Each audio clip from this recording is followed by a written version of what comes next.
problème à nous, c'est la préparation. Il nous faut connaître Dieu tant que nous vivons sur la terre. Je serai bref aujourd'hui, mais je poserai aussi des questions. Ma question, est-ce que ceux qui vous avez la dame, il y a Jésus? Les questions, si vous étiez au temps de Jésus, si vous étiez au temps de Jésus, allez-vous le reconnaître? Ça, c'est une question qui est posée. Beaucoup de gens disent que si je vivais au temps d'Ève, je n'allais pas commettre le péché qu'ils avaient commis de manger le fruit. C'est vrai. Est-ce vrai?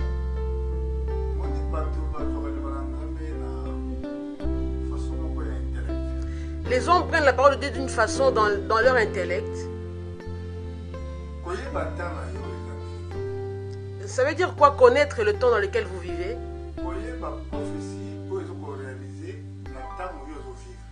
Connaître la prophétie dans le temps où vous vivez. La question est posée, connaissez-vous la prophétie dans votre temps dans lequel vous vivez actuellement? Parce que une fois que ceux qui voyaient la prophétie se réaliser dans ta vie. Parce que si vous ne connaissez pas la prophétie qui se réalise dans votre temps, vous ne serez jamais prêt même pour être sauvé. Parce que les gens prennent la Bible comme un simple livre d'histoire. Des fois, le livre est comparé même au Coran. D'autres comparent la Bible avec d'autres livres. Surtout dans notre temps, le diable a mis la Bible de côté. Il est parti maintenant entrer dans les religions. Vous allez voir qu'on a plusieurs religions dans le monde. Il y en a même beaucoup de milliers de religions ici sur la terre. C'est un grand trouble que Dieu a mis sur la terre. Pour que les gens ne reconnaissent pas la vraie religion. Ou bien le vrai chemin. Quand Jésus était sur la terre, il a trouvé qu'il y avait sept. Il a trouvé 7 religions. Les Samaritains, c'était une religion. Les pharisiens, les Jébuséens, les Sadducéens, les Samaritains. Il y avait plusieurs religions quand même Jésus était là. Chacun croyait à sa manière. Les pharisiens, eux, croyaient à la résurrection des morts. Par contre, les Sadducéens ne croyaient que les 5 livres de Moïse. Ils ne croyaient pas qu'il y aurait une résurrection après la mort d'une personne. C'était une confusion. Jésus n'est pas rentré dans leur confusion. Ni Jean-Baptiste. C'est pour ça que les personnes qui ont la lumière de Dieu ne rentrent pas dans les confusions des hommes. Parce qu'il y a d'autres religions qui existent. On dit aux gens d'enlever leurs chaussures avant d'entrer dans le temple. D'autres leur disent de prendre des chapelets, c'est-à-dire des espèces de chapelets pour prier avec. Donc, tout ça ce sont des choses que les hommes ont eux-mêmes instaurées sur la terre. À vous, la question est posée. Connaissez-vous votre temps de visitation? Jésus a posé la même question aux Juifs. Je n'ai rien préparé comme d'habitude. Je ne prépare pas la prédication. Je pense que ce que je vous dis doit se trouver dans le livre de Luc.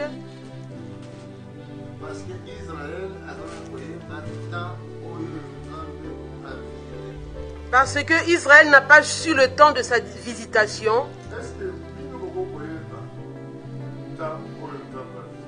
À vous, il est posé la question, connaissez-vous le temps où Dieu vous a visité?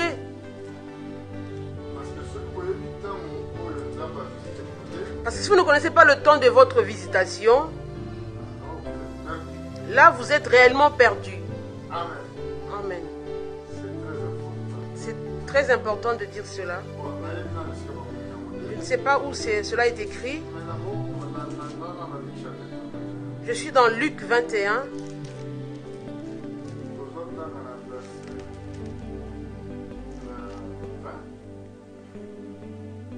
Nous sommes dans le livre de Luc 21, à partir du verset 20. Lorsque vous verrez Jérusalem investie par des armées, sachez alors que sa désolation est proche, alors que ceux qui seront en Judée fuient dans les montagnes, que ceux qui seront au milieu de Jérusalem en sortent, et que ceux qui seront dans les champs n'entrent pas dans la ville. Car ce seront des jours de vengeance pour l'accomplissement de tout ce qui est écrit. Malheur aux femmes enceintes et à celles qui allaiteront en ces jours-là, car il y aura une grande détresse dans le pays et de la colère contre ce peuple. Ils tomberont sous le tranchant de l'épée, ils seront emmenés captifs parmi toutes les nations, et Jérusalem sera foulée aux pieds par les nations jusqu'à ce que le temps des nations soit accompli. Luc 19. Nous sommes dans Luc 19. Luc 19 au verset 41. La Bible dit, comme il approchait de la ville, Jésus en la voyant pleura sur elle et dit, si toi aussi au moins en ce jour qui t'est donné, tu connaissais les choses qui appartiennent à ta paix. Mais maintenant elles sont cachées à tes yeux. Il viendra sur toi des jours où tes ennemis t'environneront de tranchées, t'enfermeront et te serreront de toutes parts. Ils te détruiront, toi et tes enfants au milieu de toi, et ils ne laisseront pas en toi pierre sur pierre, parce que tu n'as pas connu le temps où tu as été visité.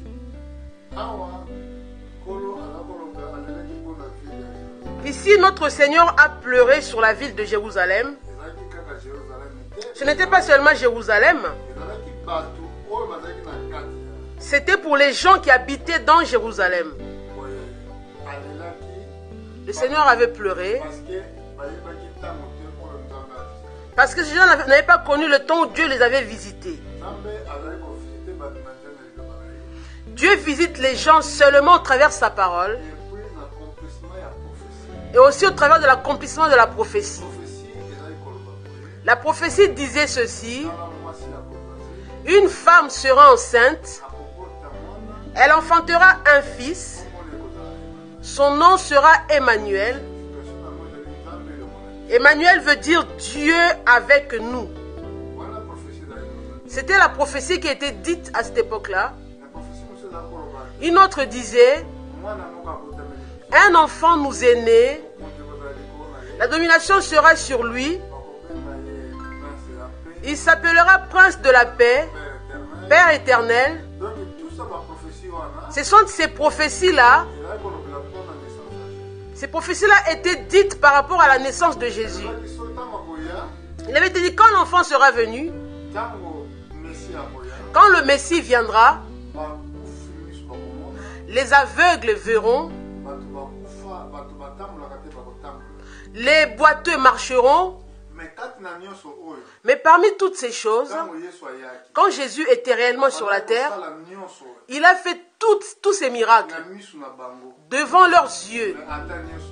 Malgré tout cela, personne n'avait cru. C'est ça le problème qui était à l'époque. Jésus leur avait dit, quand vous verrez Jérusalem investie par les armées, tous ceux qui seront dans la ville ne sortent dehors. Ceux qui seront en dehors de la ville ne retournent pas dans la ville. Malgré tout ce qui avait été dit, personne n'avait entendu la prophétie. Les Romains, à l'époque de l'Empire romain, ils avaient effectivement encerclé la ville de Jérusalem. En l'an 70, 40 ans après que Jésus soit monté au ciel, prophétie on peut se réaliser. Vous avez vu cette prophétie pour qu'elle se réalise?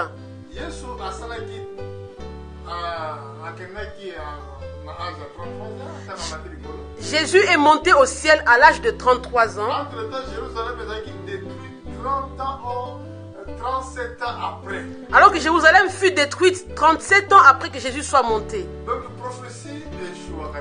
La prophétie n'échoue pas. La Bible dit le ciel et la terre passeront, mais ma parole ne passera jamais. Dernièrement quand on a parlé, je vous ai parlé du pape américain. Nous avons effectivement un pape d'origine, un pape américain.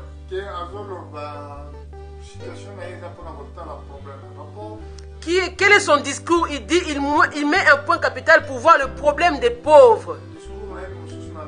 Son autre discours était de voir le problème entre Israël et la Palestine.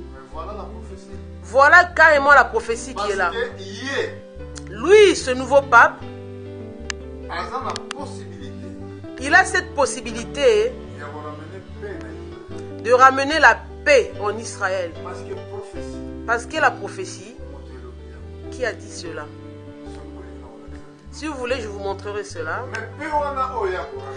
La paix que le pape va ramener en Israël,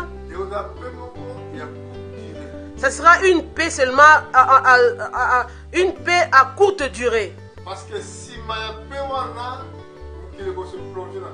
Parce qu'après juste cette paix-là, le monde sera plongé dans la 3e guerre mondiale.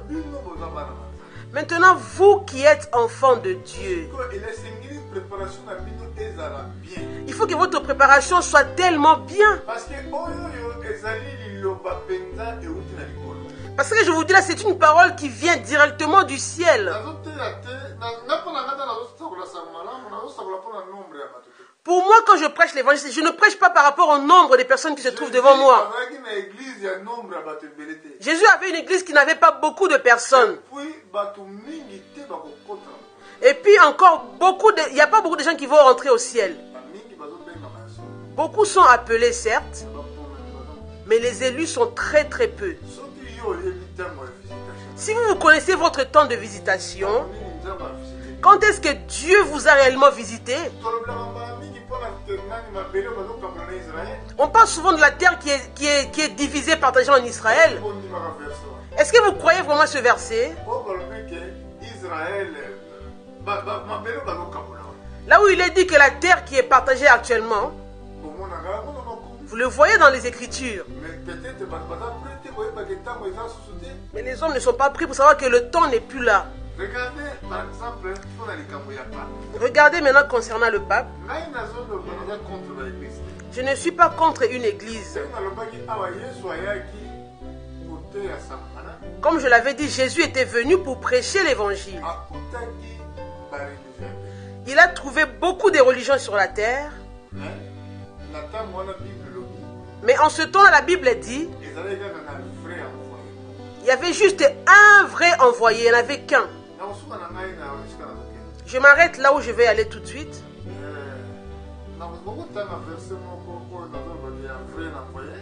Je vais lire un verset où on parle du vrai envoyé. Et je m'arrêterai là si c'est la volonté de Dieu.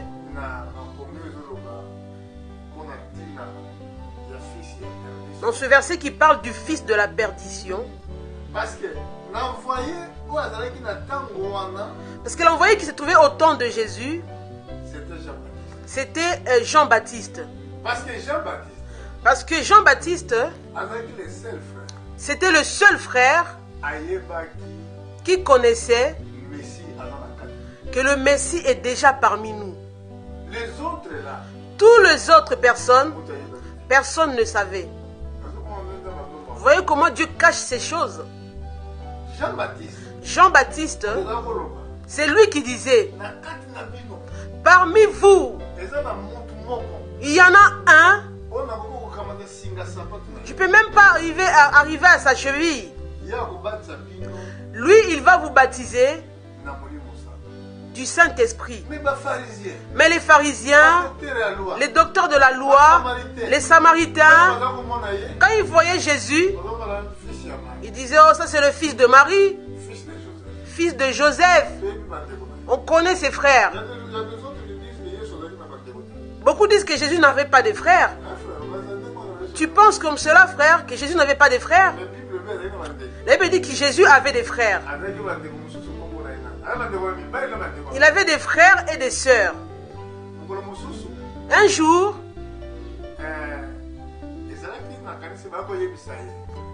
on est venu le rapporter à Jésus. On lui a dit, mais on a vu ton père, ta mère et tes frères sont dehors. Jésus leur a posé la question, qui sont mes frères? Ce sont ceux qui écoutent la parole de Dieu. Un jour encore, ses frères lui ont dit, on lui a dit, quitte ici, va là-bas pour montrer tes œuvres là-bas dehors. Parce que celui qui veut faire connaître ses œuvres, il ne va pas le faire en cachette, il faut qu'il aille dehors pour que tout le monde puisse le voir. Vous voyez, dans la maison où il vivait, il avait déjà des problèmes dans sa maison. Il ne croyait même pas que dans leur maison, même que Jésus était avec eux. Il disait, mais sors dehors, va faire tes œuvres dehors. Amen. Même dans la maison où Jésus vivait, ils n'ont même pas su le temps de leur visitation. Pouvez-vous imaginer, Marie a emmené l'enfant le jour de la Pâque. Il a emmené Jésus qui avait maintenant 15 ou 14 ans, il l'a emmené dans la fête de la Pâque. Marie est partie, elle a complètement oublié que Jésus était avec eux. Elle l'a oublié. Ils sont revenus à la maison, Marie et Joseph et tout le monde. Alors que Jésus était resté là-bas, oublié dans la fête. Quelques temps après, ils se sont dit, mais Jésus n'est pas avec nous. Ils sont partis vite le chercher, partis à sa poursuite. Vous n'avez pas vu Jésus? On cherche Jésus partout. Où sont-ils partis trouver Jésus? Je ne sais pas si vous connaissez ces écritures. Ils ont trouvé Jésus où? Dans le temple. Marie lui a dit, moi et ton père, nous te cherchons depuis longtemps partout. Jésus, alors qu'il avait 14 ans, il les a corrigés tout de suite. Il a dit, je m'occupe des affaires de mon père.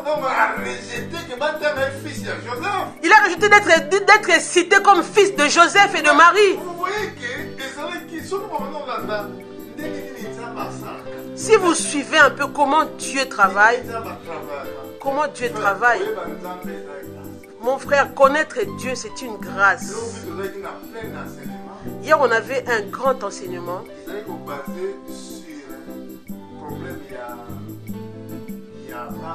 C'était basé sur le problème d'Abraham. Dieu a donné la promesse à Abraham. Quitte ton pays, va-t'en où je te montrerai. Là, je te rendrai une grande nation. Là, je te bénirai. Abraham, quand il est sorti de son pays, il a pris son père, il a pris Lot, son neveu. Dieu ne lui avait pas dit comme cela. Quand on te dit à toi, quitte ton pays, prends ton épouse. Si tu as des enfants, prends tes enfants. C'est tout. Abraham avait l'amour de famille. Je n'ai pas dit qu'il ne faut pas avoir l'amour envers sa famille, loin de là. Oh, mon père, mon neveu, mon frère. Et quand ils sont arrivés en cours de chemin, le papa était décédé. Ils ont continué. Les bergers de Lot et d'Abraham commençaient maintenant à se chamailler. Maintenant, il n'y avait plus d'entente entre eux. Abraham a dit à Lot, choisis où tu veux y aller. S'il avait laissé Lot là-bas, ça aurait été mieux. Il n'y aurait pas cette confusion. Maintenant, il dit à Lot, choisis où tu veux y aller. Si tu vas à gauche, j'irai à droite. Si tu vas à droite, j'irai à gauche. Maintenant, écoutez la réponse de Lot. Comme il était charnel, Lot, il a observé, maintenant il a regardé où il pouvait y aller. Là où il y avait plein de biens, beaucoup de bonnes choses, il y avait beaucoup d'argent, de richesses. Ses yeux avaient convoité la richesse. L'autre a choisi Sodome et Gomorrhe. Vous connaissez l'histoire de ce pays. Après Abraham, mais Abraham, là où il était parti, il y avait la famine où il est parti. La sécheresse a frappé là où il était parti. Mais Dieu lui avait dit, je te bénirai. Abraham a oublié la promesse. Il est parti poursuivre encore l'argent. Où est-ce qu'il est parti? En Égypte. Arrivé en Égypte, sur la route, il disait à sa femme Sarah, il dit, Sarah, ma femme, tu es très belle. Quand les Égyptiens te verront, ils vont me tuer pour qu'ils te prennent comme femme. Écoute-moi bien. Là maintenant, Abraham est tombé. Est-ce que Dieu lui avait dit cela, frère? Dieu lui avait dit, je te bénirai, Abraham. Les nations seront bénies en toi. Une grande nation sortira de toi. Là, il commence maintenant à avoir peur de la mort. Il a dit, quand ils te verront, les Égyptiens, ils verront que tu es tellement belle. Ils vont me tuer, moi. Il te faut dire que je suis ton frère. Comme ça, je vivrai bien au travers de toi. Maintenant, Abraham a donné sa femme quand elle devient adultère ou prostituée. Parce que sa femme va être aimée. Non, non, c'est pas ma femme, c'est ma soeur. Voilà les frères, quand ils ont des problèmes, là où ils vont. Il faut savoir le temps de votre visitation. Et savoir la promesse qui est concernée pour vous. Si vous avez la promesse, même si le médecin vous dise, tu mourras. La promesse dit que je ne mourrai pas. Ça, c'est Dieu lui-même. Moi, quand on m'a tiré une balle, j'avais la vision en moi que je vais bâtir une église pour Dieu. J'avais cette vision-là en moi. Dieu me l'avait montré bien avant que je bâtirais une église et il y aura beaucoup des hommes qui iront là-bas. Mais quand j'ai reçu la balle a déchiré les intestins. Les hommes pleuraient, disaient qu'il est déjà mort, il ne vivra pas, c'est impossible. Moi j'avais la promesse, je savais que j'allais vivre. Je savais qu'il y aura un temps, je me mettrai debout. Même si les hommes pleuraient, tout le monde pleurait. Il y avait du sang partout. Mais je savais que je vivrais. Et à l'hôpital, beaucoup avaient témoigné, les médecins eux-mêmes. Les médecins ont dit cette chose-là nous dépasse. On n'a jamais vu cela. Si vous avez la promesse, tu ne mourras pas. Avant que tu ne meurs, il faut que la promesse s'accomplisse d'abord. Siméon avait la promesse. La promesse était ceci. Avant qu'il ne meure, il doit voir Christ. Il était devenu même aveugle. Il ne voyait plus. Mais les jours que Marie a emmené l'enfant dans le temple, alors que Marie était considérée comme une femme de mauvaise vie, une femme qui n'a pas de dignité, est-ce qu'elle a eu un enfant hors du mariage? Mais le monsieur, là, Siméon, un aveugle, il commençait à chercher le chemin, il faut filer un chemin. Il a pris un chemin jusqu'à ce qu'il est arrivé devant Christ. Il a pris l'enfant dans ses bras en disant, Seigneur, laisse que ton serviteur s'en allait en paix. Car mes yeux, les yeux étaient aveugles. Mais lui, il a dit, mes yeux ont vu ton salut.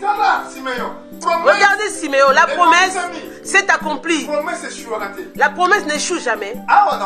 Ici sur la terre, moi je dis bien, c'est pas moi qui la Bible qui le dit. La Bible dit, il y a une troisième guerre mondiale qui arrive. Si vous ne l'avez pas encore vu, allumez la télé et regardez les informations. Dans la Bible, au monde, ils ont se former. Regardez que la Troisième Guerre mondiale se forme. Ce qu'on a mis les Cameroun, on a mis les musulmans. Si vous dites cela aux musulmans, Comme basant la prophétie, comme ils n'ont pas la prophétie, ils ne croient pas. ils ne croient pas. Ce qu'on a mis en français, Si vous le dites aux Français, ils ne vont pas croire. mais la Bible dit qu'on a Mais la Bible dit le ciel et la terre passeront, ma parole ne passera jamais. Comme ils ne connaissent pas leur temps de visitation, ils ne pourront pas connaître ces choses. La guerre arrive certainement. C'est la Russie et la Chine. Tous les deux grands pays, ils ont déjà des accords entre eux. Leurs armes sont déjà dressées à gauche, à droite. En Europe, il y a déjà une arme qui est dressée par la Russie et la Chine.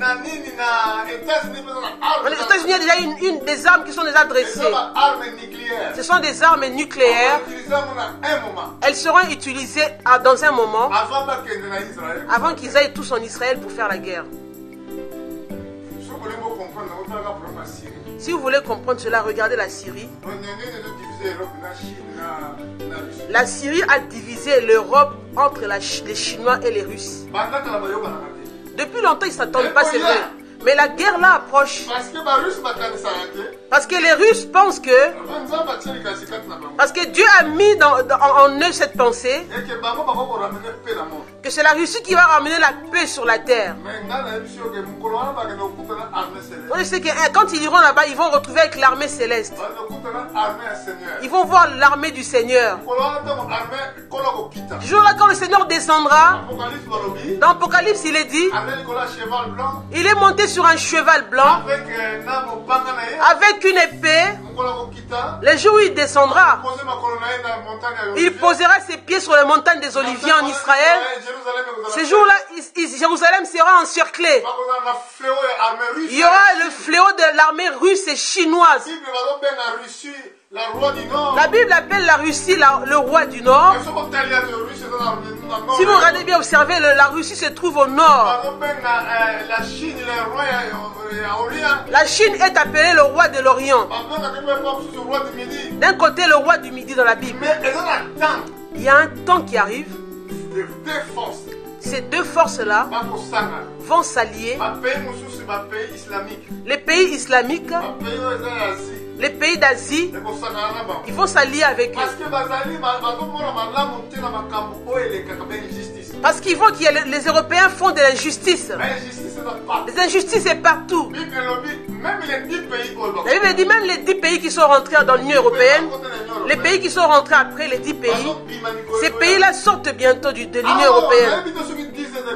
Je ne sais pas si 10 ans c'est beaucoup pour que les pays-là sortent. Voyez ce qui se passe en Chypre. Tout le monde va sortir l'argent de leur banque. Les Chypres sont rentrés en Europe, pourquoi? Ils sont tous rentrés. Les Chypriotes sont rentrés. Ils croient qu'ils vont avoir une bonne vie. L'Europe, la vie qui est en Europe. J'étais venu en Europe trop jeune. J'ai vu la vie qu'on avait autrefois. On avait du travail. Mais aujourd'hui, ce n'est pas la même chose. Le travail est difficile. C'est comme dans le temps d'Abraham. Maintenant, ici, en ce moment, c'est les temps vraiment difficiles. Le juste vivra par la foi. Pour terminer, dans le livre de 2 Thessaloniciens, l'apôtre, concernant l'enlèvement, l'enlèvement doit aussi entrer dans Jérusalem. Il faut qu'il y ait des négociations entre la Palestine et Israël. Parmi ces négociations, maintenant le temple sera construit. Savez-vous que Jérusalem n'a plus de temple? Le temple qu'ils avaient avant, le temple de Salomon, il n'existe plus. Est-ce que vous le savez? Frère, tu sais cela? Le temple n'existe plus. Le temple de Salomon. Le temple a été détruit. Depuis quelle année, frère? En l'an 70. L'an 70. Mais regarde le miroir. Regardez ce mur-là Il existe. de lamentation. Jusqu'aujourd'hui, il existe. Depuis l'an 70. Là où ils mettent des petits mots de papier, là, ils rentrent ça dans les trous. Là où ils prient. Les Juifs vont là-bas. C'est là qui a fait sortir l'intifada. Oui. C'est là où Ariel Sharon était parti marcher. C'est là qui a fait sortir l'intifada au temps de Arafat.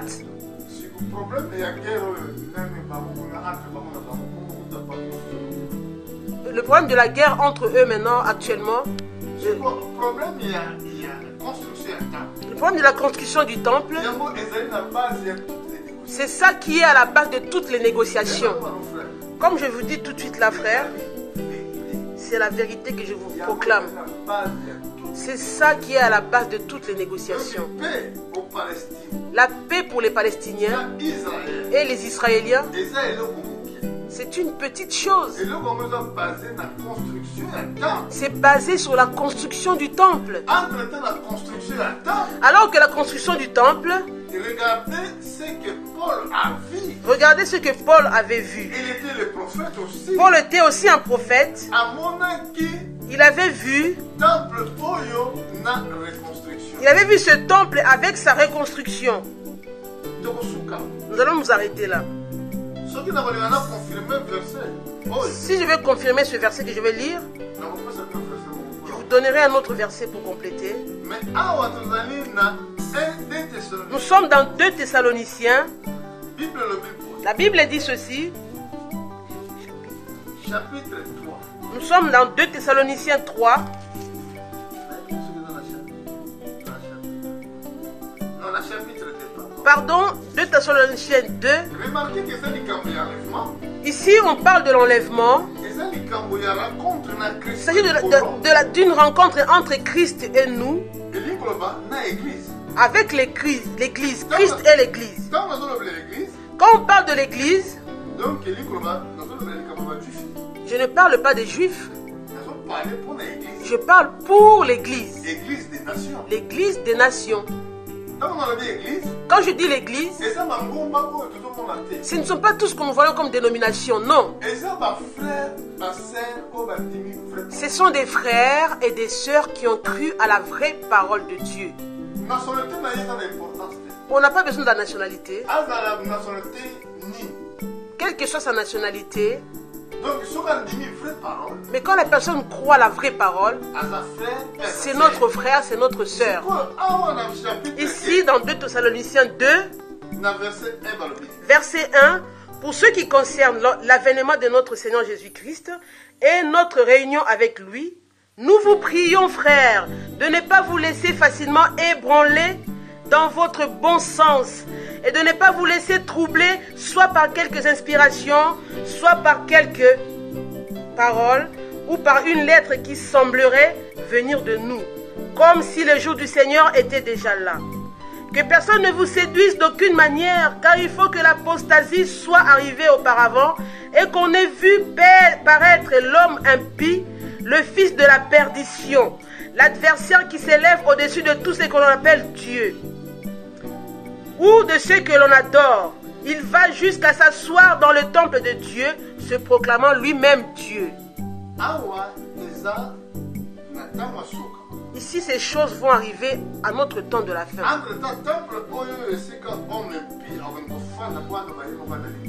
Alors que ce temple où ira s'asseoir l'homme impie pour se proclamer Dieu, ce temple n'a pas encore été bâti. N'a pas encore été construit. La Bible montre que le temple sera construit.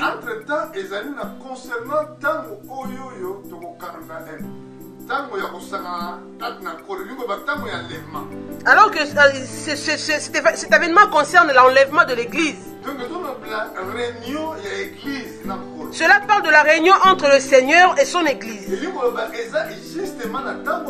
Cela veut dire que c'est dans le temps dans lequel nous vivons actuellement. Dans le verset 5, je me suis arrêté au verset, nous sommes arrêtés au verset 4. au verset 5. Au verset 5, ne vous souvenez-vous pas que je vous disais ces choses lorsque j'étais encore chez vous? Et maintenant vous savez ce qui les retient, afin qu'ils ne paraissent qu'en son temps. Car le mystère de l'iniquité agit déjà. Il faut seulement que celui qui le retient encore ait disparu. Et alors paraîtra l'impie, que le Seigneur Jésus détruira par le souffle de sa bouche, et qu'il écrasera par l'éclat de son avènement. Ici, ils nous ont montré les choses qui arrivent. D'autres écritures disent que quand les hommes diront paix et sûreté, alors une ruine soudaine viendra sur eux. Notre préparation doit être basée sur la prière, à l'écoute de la parole. Donner la priorité à l'écoute de la parole de Dieu. C'est ça qui peut emmener la sanctification.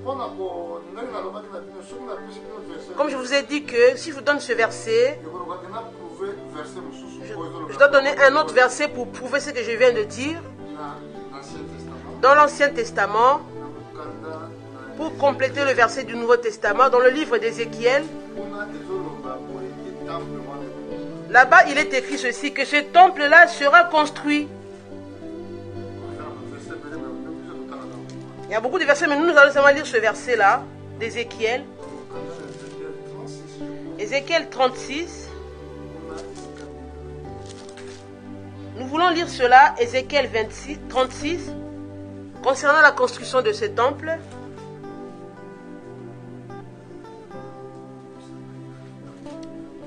Excusez-moi, je suis en train de chercher.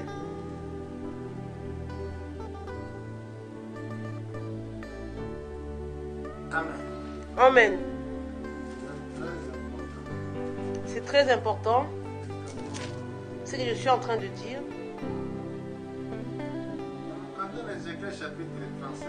Dans le livre d'Ézéchiel, 37.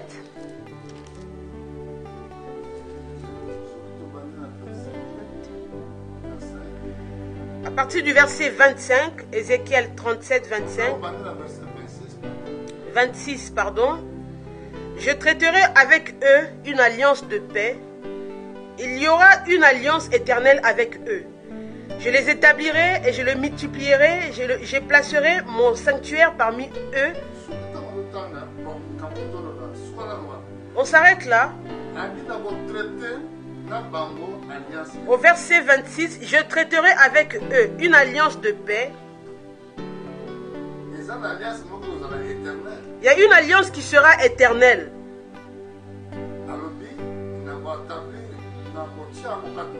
Il a dit, je les établirai parmi eux. Et je placerai mon sanctuaire au milieu d'eux. Au milieu d'eux. Alors que le temple, que la Bible dit ici, il est détruit. Mais ici la Bible dit, le temple sera reconstruit. Au verset 27, ma demeure sera parmi eux, je serai leur Dieu et ils seront mon peuple. Et les nations sauront que je suis l'Éternel qui sanctifie Israël lorsque mon sanctuaire sera pour toujours au milieu d'eux. Les nations sauront que je suis l'Éternel qui sanctifie Israël. Lorsque mon temple sera pour toujours. Là, il n'est pas encore pour toujours. Là, il n'est pas encore construit. Qui fera ces choses pour que le temple soit construit? On a écouté le discours de du pape. Il a dit, ma priorité numéro 1, la négociation entre Palestine et Israël. C'est basé sur la construction du temple. Le pape dira à ces nations, à ces pays, laissez Israël bâtir son temple. Obama a été là-bas dernièrement, mais même s'il est parti, il ne pourra rien faire. Personne ne pourra faire quelque chose. Le seul qui pourra le faire, c'est le pape. Là, nous sommes rentrés dans la dernière semaine de Daniel. Vous tous qui me suivez dans le monde entier, frères et sœurs, je ne prêche pas pour une dénomination quelconque. Je ne suis pas contre qui que ce soit. Je veux tellement que tout le monde connaisse le Seigneur. Observez ce que la parole de Dieu nous a promis. Ce que Dieu nous a dit. Le temps est vraiment mauvais. Le temps est très difficile. On a vu ici que le temple sera construit. Les nations. Alors que pour négociation de construction du temple, on regarde les nations. Quand on parle des nations, on parle de la communauté internationale. C'est eux qui font des négociations. Non, laissez les Palestiniens prendre la terre. Et vous, laissez les Israéliens bâtir leur temple. Dieu leur a dit qu'ils sauront, elles sauront, les nations, que moi, je sanctifie Israël. Parce que aujourd'hui, beaucoup croient que Dieu a abandonné Israël. Dieu n'est pas abandonné son peuple. La Bible dit qu'ils sont aveuglés actuellement. À cause de vous. À cause de nous. À cause de nous. Dieu les a aveuglés à cause de nous. Il nous a fait grâce. Mais là-bas, ils sont aveuglés. Mais au temps de la fin, il y aura 2 prophètes qui seront en Israël. Nous servons actuellement. Notre ministère arrive à la fin. Mais il y aura 2 prophètes qui iront en Israël pour prophétiser. Apocalypse 11, Romains 11. Vous verrez ces choses. Que Dieu vous bénisse tous. Nous reviendrons un autre jour. Voilà encore pour Christ. Amen. Amen.